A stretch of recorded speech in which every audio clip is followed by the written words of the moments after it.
जी बिस्मिल्लाहिर्रहमानिर्रहीम अस्सलाम वालेकुम रहमतुल्लाहि व बरकातुहू। मेरा नाम है डॉक्टर मोहम्मद मुज़म्मिल हसन। एक नए सेशन के साथ आपकी खिदमत में हाजिर हैं।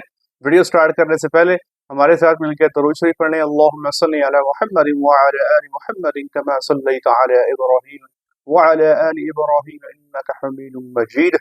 अल्लाहुम्मा बारिक अला मुहम्मदिन व अला आलि मुहम्मदिन कमा बारकता अला इब्राहीम व अला आलि इब्राहीम इन्नका हमीदुम मजीद। आज हमारे पास कुछ 5 सवालात हैं फॉर्मेट्स के। उन सवालात के जवाब देने की कोशिश करेंगे। इंशाल्लाह आपको बहुत फ़ायदा होगा। टाइम ज़ाया किए बगैर सुनते हैं सवाल नंबर 1। अस्सलाम वालेकुम डॉक्टर साहब, मेरा नाम आमिर और मैं रावलपिंडी से बात कर रहा हूँ। मैंने एक फार्म स्टार्ट किया था तकरीबन 1 साल पहले। उसी कुछ चीज़ें मैं आपसे पहले भी शेयर करता रहूँ, कुछ करस्पॉन्डेंस आपसे रही है।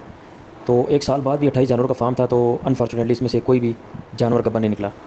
तो मुझे जो रीज़न नज़र आ रही है उसकी तो शायद वजह सबसे बड़ी यही है कि यहाँ पे हमारे पास जो मुलाजिम है वो ऑक्सीटोसिन का इस्तेमाल बहुत ज़्यादा करते हैं। 3 सीसी हर जानवर को लगा के पसमाते हैं। कुछ जानवर खैर कोशिश की हमने, उसके बच्चे थे तो उनको टीका लगाने नहीं दिया, लेकिन वो भी बदकिस्मती से गब्बर नहीं निकली। तो मेरा सवाल सिर्फ ये है आपसे कि मुझे काइंडली रहनुमाई फरमाएं कि ये जो बड़े फार्म्स हैं इसमें जानवर को पसमाने के लिए क्या उधर भी ऑक्सीटोसिन यूज़ किया जाता है, कोई और इसके लिए प्रोसेस इस्तेमाल होता है? इस बारे में। ये पहला सवाल है। ये फार्मर कह रहे हैं कि ऑक्सीटोसिन का टीका ये लगा रहे हैं 3 सीसी और काफ़ी लंबा अरसा हो गया है, जानवर प्रेग्नेंट नहीं हो रहे। तो इसके बारे में आपको आगाह करना चाहता हूँ। कुछ जानवर ऐसे हैं बफलोस के अंदर स्पेशली, कुछ कुछ गायें भी हैं लेकिन ज़्यादातर भैंसों के अंदर, जहाँ पे अमूमी तौर पे गवाल के अंदर आपको ऑक्सीटोसिन इंजेक्शन का इस्तेमाल करना पड़ जाता है। अगर आप बात करें पूरा कराची, अगर मैं ये कहूँ कि ऑक्सीटोसिन इंजेक्शन का बेदरेग इस्तेमाल कर रहा है तो वो गलत नहीं है, लेकिन ये गलत है। जो इस्तेमाल है ऑक्सीटोसिन का ये गलत है। अगर कोई जानवर ऐसा है जो दूध नहीं उतार रहा, अगर आप उसको थापी पे उसकी मिल्किंग करते हो या पहाड़े पे उसकी मिल्किंग करते हो और वो दूध नहीं उतार रहा, दूध चढ़ा जाता है, तो इस केस में ऑक्सीटोसिन इंजेक्शन का जो इस्तेमाल है वो एक खास मिकदार में आप कर सकते हैं। बेहतर ये है कि अगर गाय और जानवर भैंस दूध नहीं उतार रहे और वो डिस्टर्बेंस क्रिएट कर रहे हैं, तो आधा सीसी ऑक्सीटोसिन 0.5 ml सुबह के टाइम और 0.5 ml आप शाम के टाइम लगा सकते हैं। लेकिन अगर आपको थोड़ा मिकदार को बढ़ाना पड़े, क्योंकि कुछ भैंसें ऐसी हैं जो 0.5 ml पे दूध नहीं उतारती, तो मैक्सिमम फिगर जो है वो 1 ml है। 1 ml सुबह, 1 ml शाम। इससे ज्यादा ऑक्सीटोसिन अगर आप लगाएंगे तो आपको जानवरों में ब्रीडिंग के बेतहाशा मसाइल आएंगे, जानवर कंसीव नहीं होगा। ये जो मैं आपको 1 सीसी बता रहा हूँ, हमारे पास फार्म पे भैंसें थी बहुत बड़ी तादाद में, तो वहाँ पे हमारे लिए बच्चे लगा के हर जानवर को पसमा करवाना पॉसिबल नहीं था, तो ऑक्सीटोसिन का इस्तेमाल होता था। लेकिन ऑक्सीटोसिन का इस्तेमाल जो है वो हम 1 ml या उससे कम किया करते थे। तो इसके नतीजा ये था कि हमारे पास जो जानवर हैं, उन जानवरों का जो ब्रीडिंग का जो प्रॉब्लम है वो नहीं आता था और हम बेतहाशा जो भैंसें हैं उनको प्रेग्नेंट करते थे। एक इसका इंसानी पहलू भी है। कुछ लोग कहते हैं कि ऑक्सीटोसिन के इस्तेमाल से जो दूध है वो आगे इंसानों की कंजम्पशन के लिए ठीक नहीं है। तो उनके लिए बता दूं आपको कि ऑक्सीटोसिन जो है ये एक पेप्टाइड हार्मोन है। पेप्टाइड हार्मोन जो है ये जैसे ही इंसान के मैदे में जाता है तो ये तोड़ फोड़ का शिकार हो जाता है, ये ब्रेक डाउन हो जाता है। सेकेंडली ऑक्सीटोसिन जो है इसकी हाफ लाइफ बहुत थोड़ी है। हाफ लाइफ से मुराद, जब आप जानवर को ये इंजेक्शन लगाते हो तो कुछ मिनट के बाद ये उसके ब्लड में आधा रह जाता है और उसके कुछ मिनट के बाद आधा रह जाता है। तो इसकी बहुत कम मिकदार दूध में आती है और जो आती है वो बॉइलिंग के टाइम पे आप उसको डिग्रेड कर देते हैं, या अगर इंसान पी भी जाए तो उसके मैदे के अंदर जो है ये पेप्टाइड हार्मोन डिग्रेड हो जाता है। बहरहाल इसका इस्तेमाल एक खास मिकदार में करना है आपने। ये जो बेदरेग आप इस्तेमाल करते हैं ये गलत है, ये जानवरों के लिए नुकसानदेह है। सुने सवाल नंबर 2। अस्सलाम वालेकुम डॉक्टर साहब, की हाल है? खैरियत है? अल्लाह ताला तुहानू अपने ईमान च रखे। डॉक्टर साहब सवाल ये सी कि मैं पिछले तकरीबन 3-4 माह तो ना एक इशू फेस कर रहा। वो ये है कि जी काविंग डेट है ना, मतलब एक गाय सून वास्ते अगर 9 महीने लैंदी है, उन्होंने सीमन रखवाया हुआ है, डेट बकायदा लिखी हुई है। वो 8-10 दिन तो समय चाहते हैं कि उत्ते थले हो सकते हैं। लेकिन तीसरी गाय है कि जी एक महीना ज़्यादा लै रही है। पहली गाय ने जो 1 महीना ज़्यादा लिया तो मैं शायद दोबारा रिपीट हो गई है, मैंने पता नहीं चलिया, 1.5 महीने बाद सूई। उस तो बाद एक और गाय 1 महीने बाद सूई। उस तो बाद एक और गाय जी हुण तैयार होनी चाहिए सी, मतलब जी 12 तारीख गुजरी है, ये उनकी काविंग डेट सी, लेकिन वो अजे भी तकरीबन 1 महीना लैंदी पई। डॉक्टर साहब एक ही इशू हो सकता है, मौसम का इशू है या फीडिंग दे विच कोई इशू है या की? ये भाईजान कह रहे हैं कि हमारे जानवर जो हैं एक एक महीना ज्यादा ले रहे हैं, काविंग पे बड़े परेशान है। मेरी इनसे भी आगे बात हुई है, मैंने इनको क्लियर करने की कोशिश की है। मैं आपको अपना 14 से 15 साल का डाटा दे देता हूँ जी। हमारे पास जो जानवर फार्म पे बच्चा देते हैं वो 270 दिन से लेके 296 दिन के बीच में बच्चा देते हैं। मतलब जल्दी से जल्दी 270, ज्यादा से ज्यादा देर अगर किसी जानवर को हुई है तो वो 296 दिन के अंदर गया है जी।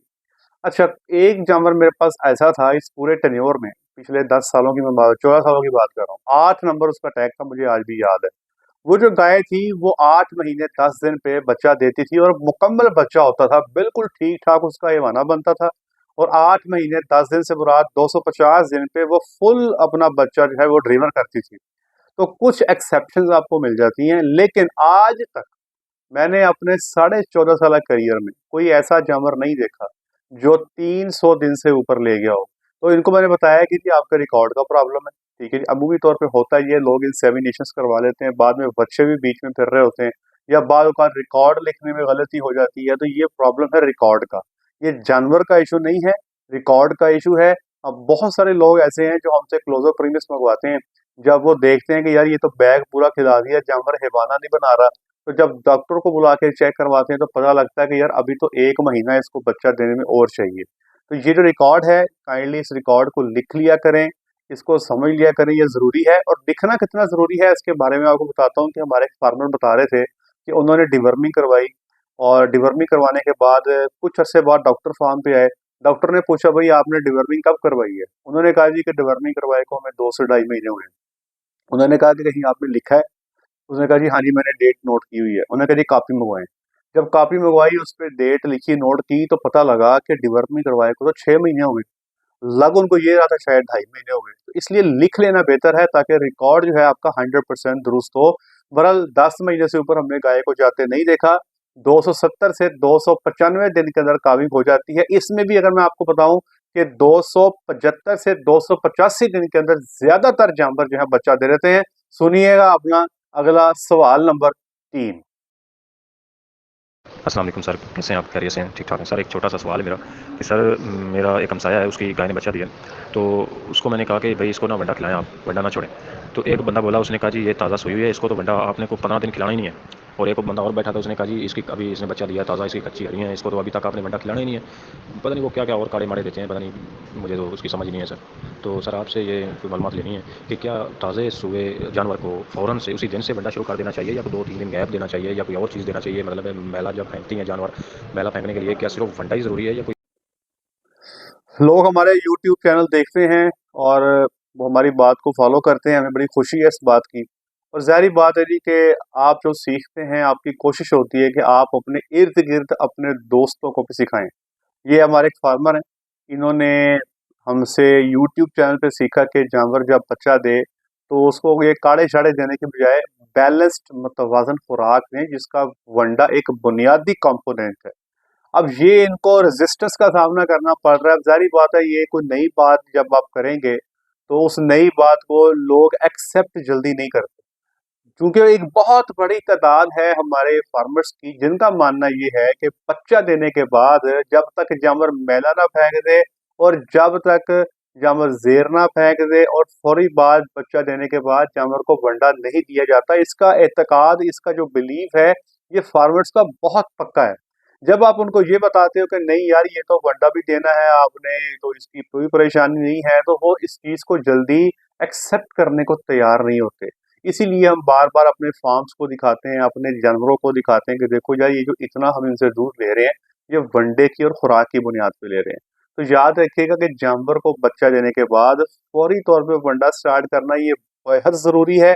और हमारी खुशी की इंतहा होती है जब हम ये देखते हैं कि जानवर हमारा उसने बच्चा दिया और बच्चा देने के बाद फौरी वनडे की इनटेक पे आ गया, तो हम खुशी हमारी ये दो आप कह लें कि बेतहाशा होती है। इसलिए मेरे भाइयों, जानवर को बच्चा देने के बाद फौरी वंडा देना ज़रूरी है। इसमें मैं पहले भी कई दफ़ा बात कर चुका हूँ, ये गरम ठंड कुछ नहीं होता। जानवर जो बच्चा देता है, बच्चा देने के बाद जो पहले चंद वीक्स हैं, उसमें जानवर के जो दूध की जो कंपोज़िशन है वो बड़ी थिक होती है, बड़ी रिच होती है, स्पेशली पहला 1.5 हफ्ता। तो उसमें आपको अपने जानवर को खुराक में ज़्यादा एनर्जी देनी है और ज़्यादा प्रोटीन देनी है, वरना आपका जानवर कमज़ोर होगा, नेगेटिव एनर्जी में जाएगा, आपको प्रॉब्लम्स फेस करने पड़ सकते हैं। एक मिथ ये है कि अगर जानवर बच्चा देने के बाद पहले 10 दिनों में मैला फेंकना शुरू कर दे, तो लोग कहते हैं लो जी ये तो कच्चा मैला फेंक रहा है, ये तो दुरुस्त नहीं है।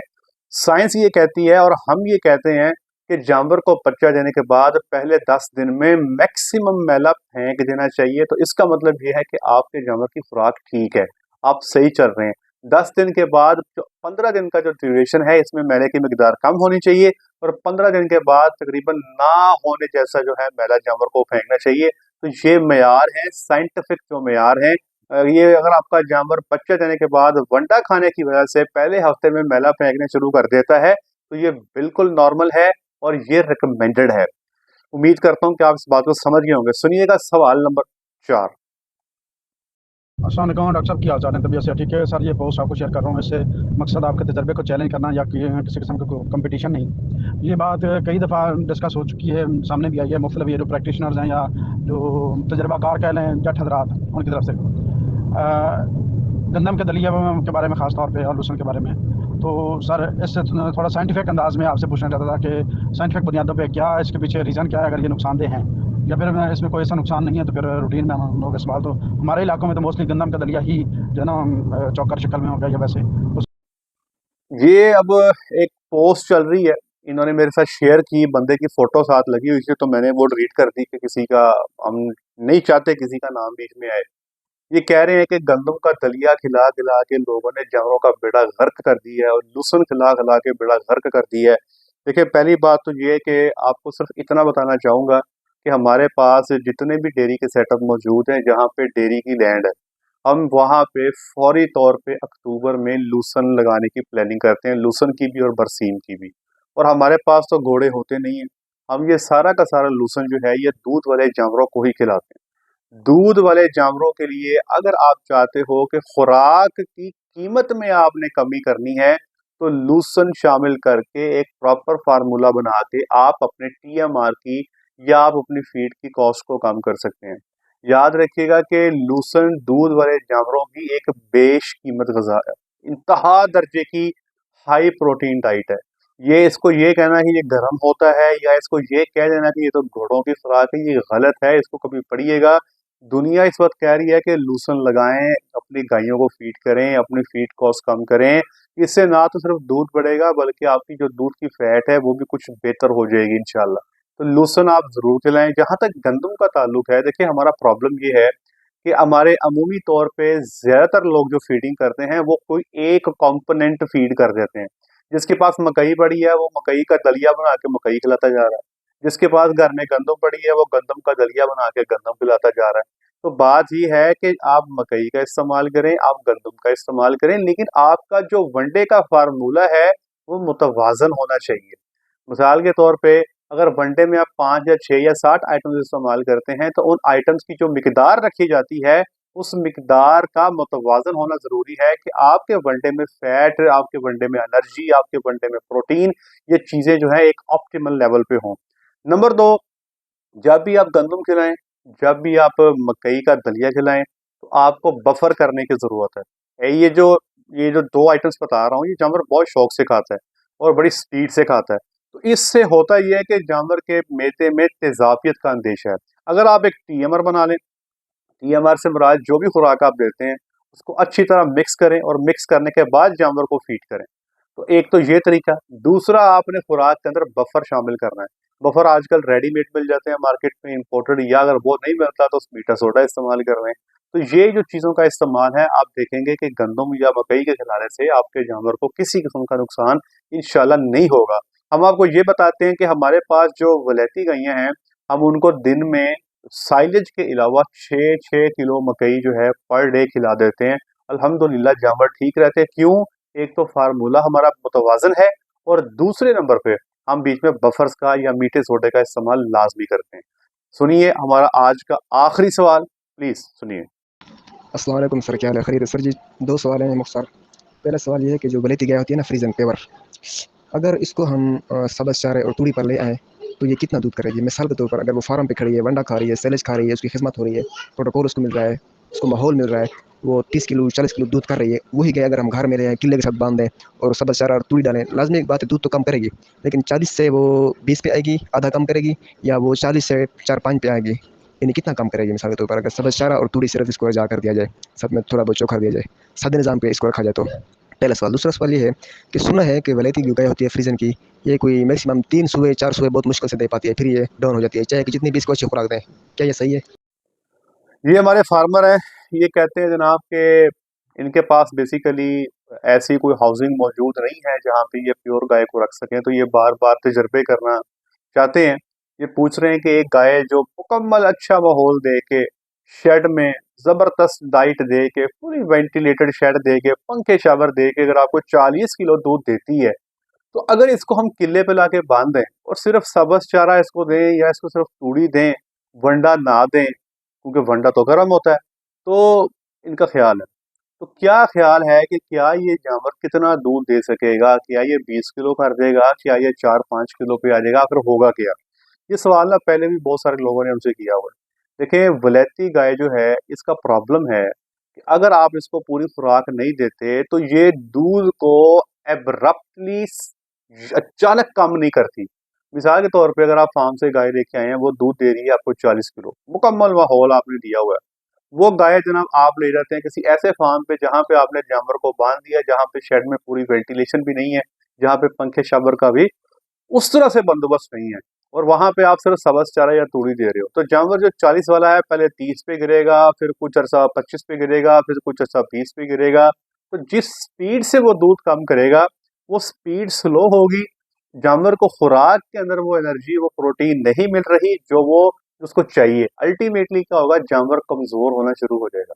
कमजोर होता होता होता हड्डियों का ढांचा बन जाएगा। तो ऐसा नहीं है कि 40 पे वो 4 या 5 किलो पे आ जाएगा और सेहत को बरकरार रखेगा, ऐसा नहीं है।